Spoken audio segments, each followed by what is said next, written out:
आपकी नजर में रोशन है सर? देखिए, मुआशी जो सूरत हाल है इस मुल्क की, वो बहुत ही एक तशवीशनाक सूरत हाल से गुजर रही है। और जैसा कि आपने कहा कि बहुत सारी पार्टियां जो हैं वो में आना भी चाह रही थी, मगर मुआशी सूरत हाल को देख के वो हकीकत से नजरें चुरा के वापस जा रही हैं। अगर किसी ना किसी को पहल करनी है, किसी ना किसी को अपनी सियासत से ज्यादा रियासत की बात करनी है, और रियासत को बचाने के लिए मुआशी सूरत हाल से इस्तेहकाम जरूरी है। यही वजह है कि बिलावल भुट्टो जरदारी साहब ने जो कहा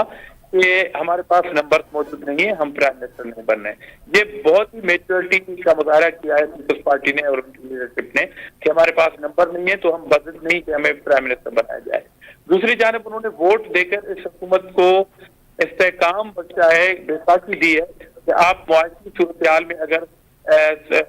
सारी सूरत हाल में काम करना चाहेंगे तो हम आपके साथ हैं, हम अपने वोट दे रहे हैं, मगर वाकई में वजारतें नहीं ले रहे हैं। तो वोट देके हम हुकूमत बनाने जा रहे हैं और उस हुकूमत का को हम सपोर्ट करेंगे कि अगर वो मुल्क की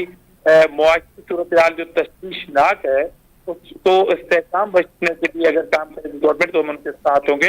यही एक पॉलिटिकल पार्टी की निशानी होनी चाहिए। अगर कोई इस रियासत से, इस मुल्क से कोई सच्चा है तो मेरे ख्याल में कि वो इलेक्शन की हद तक एक दूसरे के खिलाफ बयानात, प्रेस कॉन्फ्रेंस, कागजों में बात करना बिल्कुल बनता है, मगर पार्लियामेंट के वजूद में आने के बाद जब हम सबको ये इल्म है कि मुल्क की मुआशी सूरत हाल पे काम करने की जरूरत है तो हमें एक दूसरे के साथ टेबल पे बैठना पड़ेगा, पार्लियामेंट में एक दूसरे को सपोर्ट करनी पड़ेगी। बाकी मामला में हम एक दूसरे के ऊपर तनकीद भी करेंगे, अपोजिशन का किरदार भी अदा करेंगे, मगर मईशत को ठीक करने के लिए, पटड़ी पे लाने के लिए हम सबको काम करना पड़ेगा। और मैं समझता हूँ कि हुकूमत सीरियसली काम करे, अपोजिशन इस पॉइंट पे हुकूमत का साथ दे तो 2 साल तक हमें इस सूरत